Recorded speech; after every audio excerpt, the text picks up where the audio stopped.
Good morning. Welcome to First Unitarian Universalist Church of Rochester. I'm Ann Black-Sinak, Worship Associate, this morning while our minister is away. We are a church of open minds and loving hearts, celebrating many sources of wisdom and many spiritual paths. Your faith, your doubts, your identities are welcome here, as together we nurture spiritual growth and practice justice. A special welcome to visitors and newcomers. We're glad you're here. There is a preschool playroom open for young ones and classes for kids following the time for all ages. After the service, join us downstairs in the Commons where you can find ways to get involved in the church and the community. See the back of your order of service for information about upcoming classes, groups, and other events. In the month of October, our Sunday collection will continue to go to Possibilities, offering programming and support for folks with disabilities to engage with the community. You can give as the plates pass or online. Thank you for your generosity. Every Wednesday night, join us for a prepared supper and programming. This week's forum is hosted by member Claire Langton-Janowitz on tax-smart charitable giving, in particular exploring different ways to give to a future campaign for our new church. Come to learn about various options that are good for you and the church. So join us Wednesday for supper at 5:30, the forum from 6:15 to 7 with activities for children and youth. Please join us. Now we have a special announcement for the auction.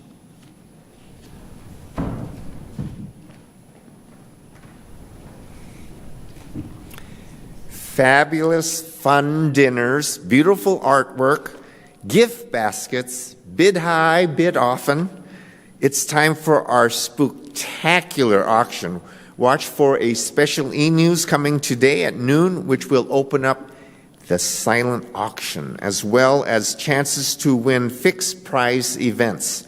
Then be sure to come this Saturday, October 28th, for the live auction event. The party will kick off with a trunk or treat for families beginning at 4:45 in the parking lot.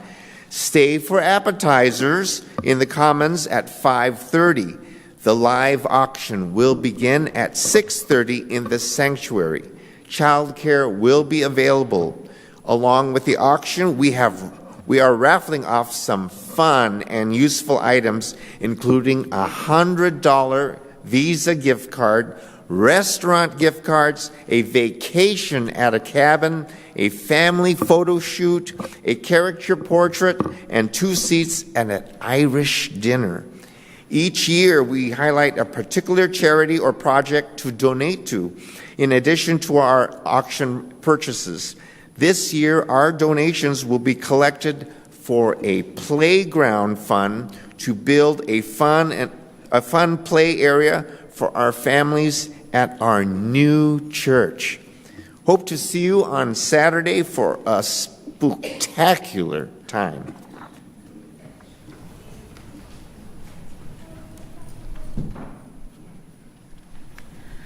Please join us on Saturday for this great event. Visit the table in the lobby for more information. Finally, next Sunday, join us for our annual Service of All Souls. We will honor our ancestors by reading the names of members and speaking the names of loved ones who have died in the last year. There will be a communal altar of candles to be lit. If you have a picture or small memento of a beloved family, friend, or pet, you are welcome to bring them next week to place them on the altar. In addition, the memorial garden will be prepared for visits throughout the day. We invite you now to let today's music rest in silence, to let the sounds settle a bit, and save any applause to the end of the service. Thanks to new member Mark Hansen joining Rose for our music today. Now I invite you to take a breath as we enter our time of worship with these words from the Reverend Eliza Tupper Wilkes, our minister in the 1870s. May our faith in humanity and our message of hope and good cheer light our way. In a moment, the music will call us back, but before we sing, I invite you to rise in body or spirit and greet those around you.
Our chalice lighting words are from Rebecca Edmonston Lang.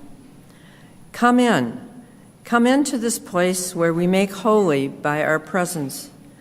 Come in with all your vulnerabilities and strengths, fears and anxieties, loves and hopes. For here you need not hide nor pretend, nor be anything other than who you are and are called to be. Come into this place where we can touch and be touched, heal and be healed, forgive and be forgiven. Come into this place where the ordinary is sanctified, the human is celebrated, the compassionate is expected. Come into this place. Together we make it a holy place.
As a golfer, I get the pleasure of playing in all sorts of weather conditions and nearly all the seasons. In the winter, I'm at the golf simulators, lovely depictions of sunny weather contrasted by a chilly and slippery walk to the car. In the summer, it's hot. That's basically it.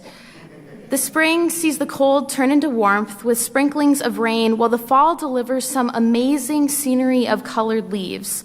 A pleasant distraction when someone is in the midst of a not-so-great round. These seasons are truly fascinating and are simply beautiful, beholding infinite yet predictable changes in nature. The child in today's book has a favorite season. Let's see if we can find out what it is and if you can guess why. Today's story is Red Leaf, Yellow Leaf by Lois Ehlert. I've been saving this little leaf from my sugar maple tree so I could show it to you. I love my tree. It was born long before I was. The wind blew seeds from the big maple trees in the woods. They twirled and whirled as they fell to the ground. Seeds the squirrels didn't find lay sleeping among the leaves until they were covered with snow. When spring sun warmed the seeds, they sprouted and sent roots down to the soil. Teeny leaves unfolded on their stems. I think my tree would have been happy to stay there forever. But one day, nursery workers came to the woods to collect tree sprouts. They planted the sprouts and tended them year after year, just as the trees were settling in. They were measured, marked, and uprooted again. Each ball of roots was wrapped and tied with twine. My tree was loaded into a truck filled with other trees and delivered to the garden center. We went there in the fall and picked out my tree. Dad had a hole already dug, waiting for it. When we got home, we lowered my tree into the hole. I held the trunk while Dad covered the roots with soil. Now, every night before I go to bed, I peek out the window and wave to my tree. When it snows, I hang up treats for the birds. Each spring, I look for signs that my tree is growing. By late summer, the crown of leaves is bushy and green. I love it when the tree flowers turn into winged seeds. But if you want to visit my tree, come in the fall. That's my favorite time. Can you guess why? It's because of how the red and yellow shine so bright from my tree, my beautiful sugar maple. We will now sing the children out with the Children's Benediction, which you can find in the back cover of your gray hymnal.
Good morning. It is good to be with you.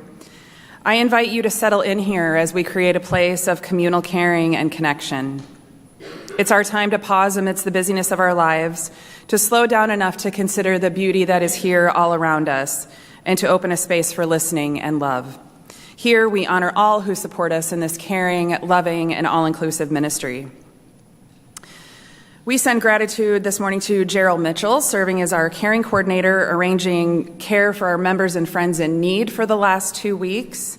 Mary Jane McCarty will take over tomorrow for the next 2, and we thank them both for that. The members of our caring committee are wonderful examples of our compassionate community, holding us up as we go through challenging and happy times.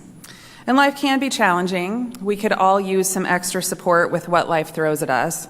And if you are experiencing those challenges in your life, we encourage you to reach out for support and help.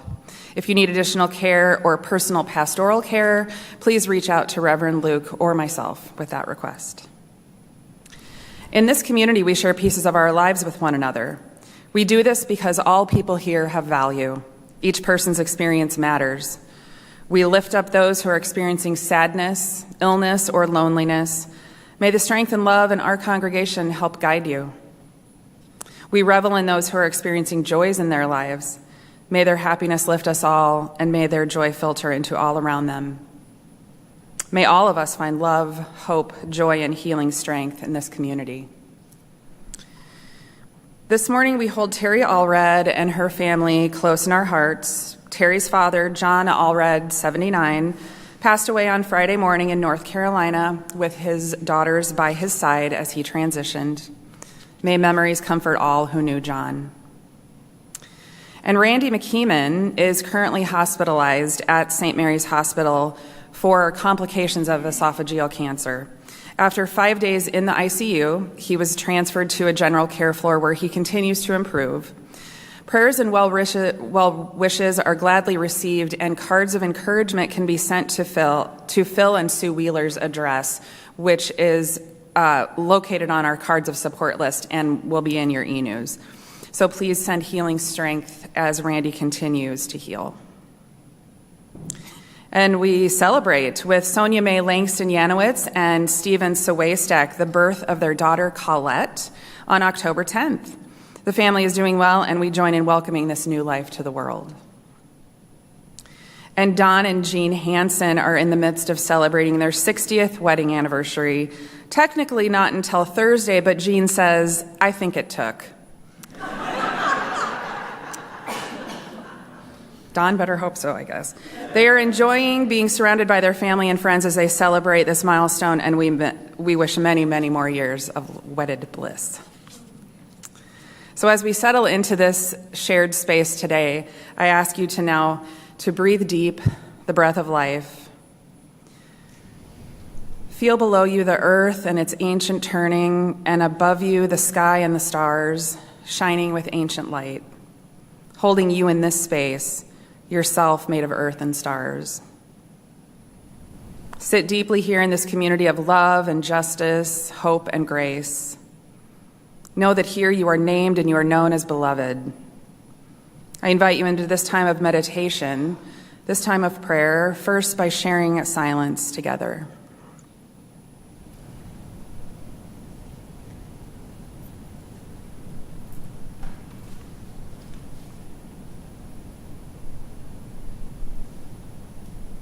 Spirit of life, source of love, God of many names and beyond all naming, we hold in our hearts all those who suffer in mind, body, or spirit. I invite you to bring the names you are holding in your heart this day, in joy or sorrow, celebration or concern, and silently or aloud now in this time to speak their names.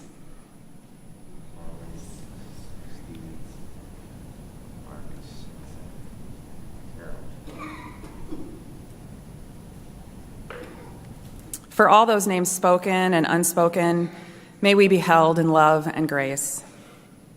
These words of meditation are by Emma Merchant, a UU youth from Ohio. We make the choice to stay stuck together even when we might not even want to be in the same room. But we always come back to the table because we choose to be together. Through thick and thin, we have chosen love. And in hard times, struggling times, times that we face every day, we come together even closer. We make the choice to listen to each other, we make the choice to pick each other up, and we make the choice to love each other. We have built this community with our commitment to that love. May the faith in the Spirit of life, love for the community of earth, and love for the light in each other be ours now and in all the days to come.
The first reading is Freedom of Belief, an excerpt from Sophia Lyon-Foss. We are resolved to protect individual freedom of belief. The freedom for which we speak is not freedom of belief as we please, not freedom to evade responsibility, but freedom to be honest in speech and action, freedom to respect one's own integrity of thought and feeling, freedom to question, to investigate, to try, to understand life and the universe in which life abounds.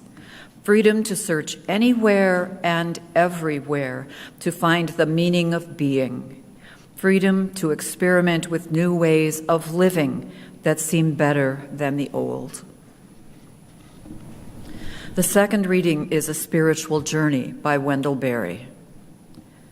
And the world cannot be discovered by a journey of miles, no matter how long, but only by a spiritual journey, a journey of 1 inch, very arduous and humbling and joyful, by which we arrive at the ground at our feet and learn to be at home.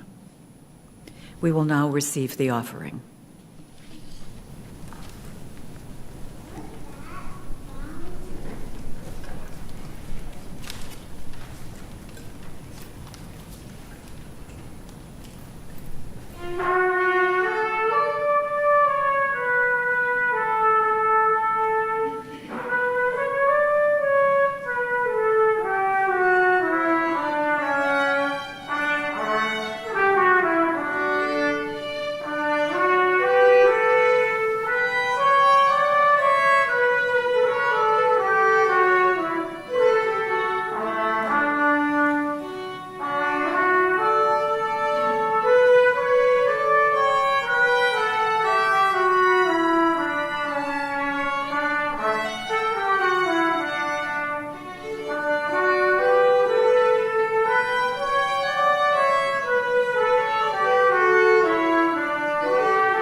Well, good morning. I grew up in a small town in southern Wisconsin, and as a family, we attended a Universalist church. It was a church that was built in 1861, and so it is still there. It's a magnificent building. It had stunning stained glass windows and a large pipe organ. Now it's a historical museum for the county. But my parents and brother and sister and I attended every Sunday and were involved in the activities of the church. The congregation was probably under 100 people. There were a few other children my age, but most of my friends were Catholic or Methodist or went to a big church called St. John's Evangelical. When we would, not very often, but discuss our beliefs, I knew I didn't want to attend their churches where they were told what to recite as their beliefs. You know, they studied catechism, they had classes for confirmation, and that didn't appeal to me as a basis for my beliefs. At the Universalist Church, there was an emphasis on the Ten Commandments, and although those sounded like reasonable statements to guide me, I didn't agree with the title of commandments as required beliefs. We also discussed the Golden Rule, and that both of those could help us lead a sincere life. As a young teen in 1951, don't do the math on my age, I attended a UU family camp in Michigan as my first time away from home by myself.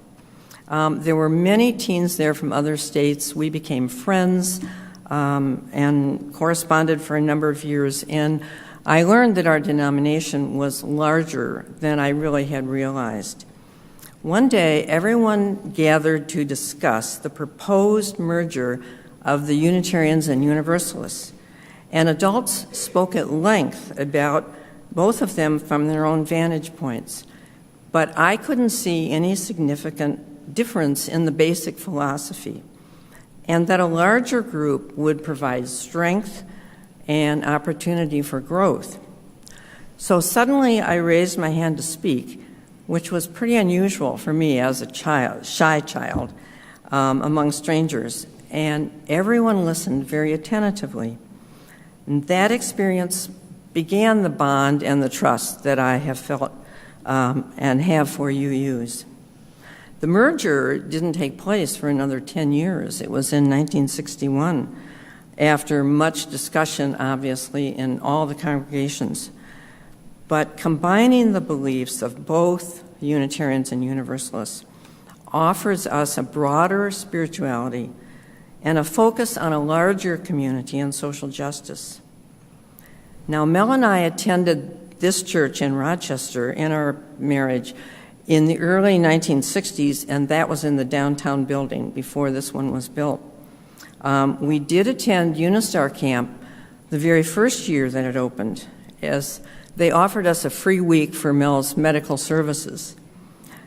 And some fireside conversations with Reverend Emil Gudmundsson sort of further bonded me as a UU and convinced Mel that it would be a philosophy to guide his life also.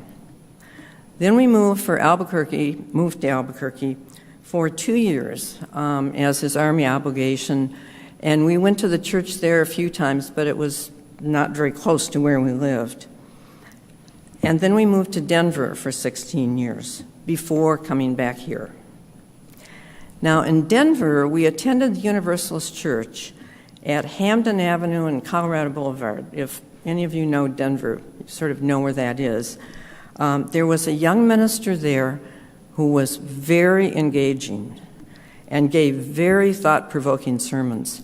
And Mel and I would spend the afternoon discussing the sermon. Word began to spread about this minister, and the sanctuary was overflowing. If I remember right, they went to 2 services, and even that was not enough. Now, they had land around that church, so there was space for parking and another building. And this was in the early 70s, and I don't remember all of the process that they used because we had 4 small children, but there were votes and financial discussions and guidance from the UUA, I think a capital fund drive, no doubt. So a building was built as a very large sanctuary building and other spaces for the adults, and then it was connected to the other one by a covered walkway. The smaller building had many rooms in it, so that then became the RE and the offices. I attended that church a few years ago when I was there visiting, and it really worked very well for everybody. So that experience convinces me that we can accomplish our dreams with the land that we have found. Yes, Denver is a larger community than Rochester, but it also had a Unitarian church there, which they still do in the center of town. So we have the minister, we have the dedicated committees going through the process to make this happen. Now, we moved back here in 1980 and became involved in the church activities, the board, committees. I served on the board in several capacities, and Irv Miller suggested that I be on the district board. So I did that for a few years But as Mel's illness progressed, then I needed to stay at home. While I was on the district board, though, we would meet in towns in Iowa, Nebraska, the Dakotas, in the district. So I observed many types of congregations, large and small. I recently made a list of all the churches throughout the country that I've attended while traveling or visiting relatives, and it's over 30. Each is different, but the feeling of being welcomed, accepted, interesting services and conversations continues to be my spiritual home. From a small fellowship, which is usually lay-led, to a more formal service, there are similarities, but also noticeable differences, like how I'm greeted or not at the front door, whether I can easily find the sanctuary, if visitors are welcomed by the minister, is it easy to find the coffee hour, do people talk to you then? And I think that those are things that we do quite well here at this church. The service and programs that they offer around the country vary, as does the culture of the area. California is less formal than the big downtown church in Boston, for instance. So, changes within our denomination over the years now focus more on social justice and community involvement. However, a former minister said that often people coming to church for the first time have usually experienced a personal challenge which prompts them to seek out a church. The philosophy of UU's is well expressed, I think, in our 7 principles, and these were developed after several years of discussions in individual churches and at that annual General Assembly. I participated in some of those General Assemblies when we were having those discussions, because UUs do like to discuss every single word in everything. Now there are more discussions about revising the principles and making the language more current to reflect changes in our society. And there'll be a final vote at the General Assembly next summer. Our philosophy and spirituality changes, so it is relevant to the challenges that we all face in the world, both personal and as a community and as a nation. So whatever brought you here, I hope you feel welcome and continue to come.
Good morning, everyone. For those of you meeting me for the first time, I'm Laurel, and I grew up in this church. We started attending as a family when I was 4 years old. This fact always makes me wish that my name badge said Lolo, attending since 1978. But even before attending church here, I attended a weekday preschool here as a toddler. I have virtually no memory of life when this church was not at the center. So I'm a living expression of Unitarian Universalism. There's no way of knowing who I would be without having grown up UU, and without having grown up in this church in particular. The two greatest forces shaping the person that I am are my family of origin and this UU congregation. Today I'm taking up the question what it was like growing up UU. The question of growing up Podolki is a reflection for another day. And spoiler alert, it was awesome. My family was so engaged and involved with the church that the two are merged in my mind. My heart is full of a million memories where church and family are one. My parents helped lead the way on all things celebratory, creative, adventurous, sacred and irreverent, borderline fire hazard, or otherwise character-building in nature. But back to growing up UU. I loved church. I loved everything about church. I loved the services, the choir, the hymns. I loved playtime, which I guess is called coffee hour now. But I loved my friends, church school, my teachers, our ministers. I loved my youth group, my youth retreats and youth events. I loved potlucks, campouts, game nights, boar's heads feasts, Christmas tree burning bonfires, and Halloween parties. I loved the maypole, Thanksgiving, and the chili cook-off. I loved the rummage sale. We have the best rummage sale in town. I loved the high holy Sundays like Christmas, Easter, solstice, and Neil Diamond's birthday. I loved it all, and I still love it all. I don't mean to romanticize the past and project wisdom or insight onto young Laurel. I was an evolving person, some might argue a little obnoxious, but I knew a few things. I knew I loved my church. I felt grateful every day for the gift of my religion. I was especially grateful for the encouragement to think critically and to think for myself, because I was dismayed by the unexamined acceptance of doctrine and overly acquiescent thinking of many of my peers in school. Here I knew I mattered. I knew I was safe to question. And I knew my questions mattered, and I knew the answers were ever-changing. Church was a place where I felt safe, loved, and respected. My small but mighty coming-of-age class was especially formative. Emma, Sarah, Will, Roger, Serena, and me. With Elizabeth Katzman at the helm, RE director at the time, we were held in a year-long container of learning, growing, and transforming. My coming-of-age year accomplished the nearly impossible task of preparing me to meet the world, an empowerment that I feel to this day. Even 16-year-old Laurel knew the extraordinary gift of the adults in my life. My own parents, of course, Mike and Stephanie Podolki, my classmates' parents, and our mentors, Elizabeth and Jerry Katzman, Phil and Sue Wheeler, Randy and Claire Bachman, Jane and David Townsend, and Mr. and Mrs. Torres, who I guess I wasn't on a first-name basis with. Our mentors, my mentor, Jan Kaplan, who is my lifelong hero and inspiration. These adults and many more held us up with respect, admiration, and confidence, knowing that we were on our way and that we would find our way.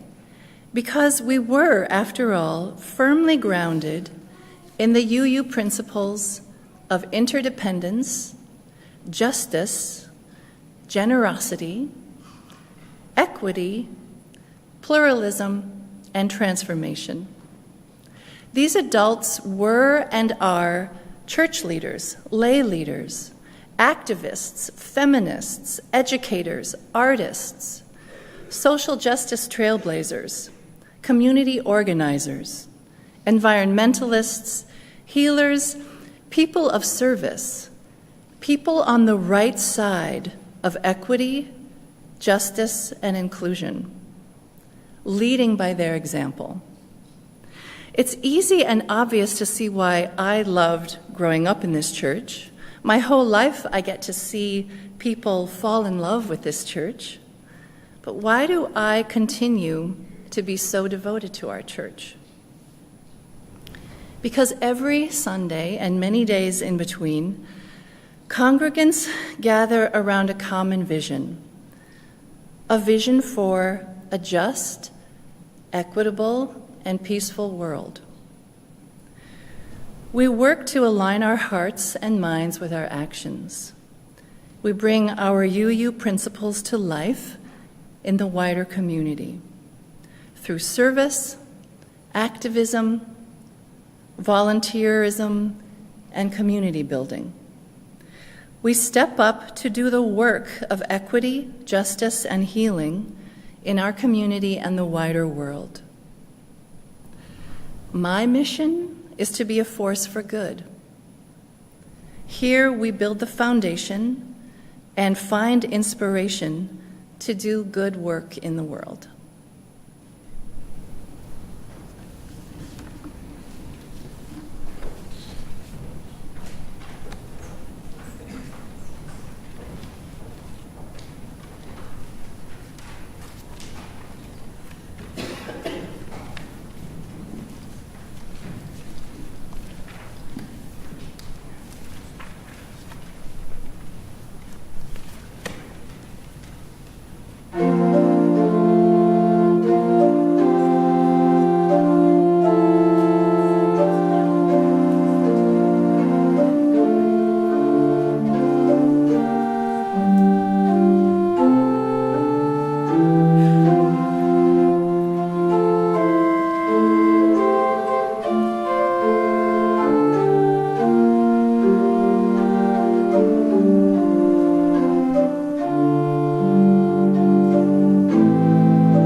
For the many paths that lead us on, for the souls and communities that nurture and challenge us, for places where we are free to doubt, to believe, and to grow, may we carry these words and this flame in our hearts to light our way.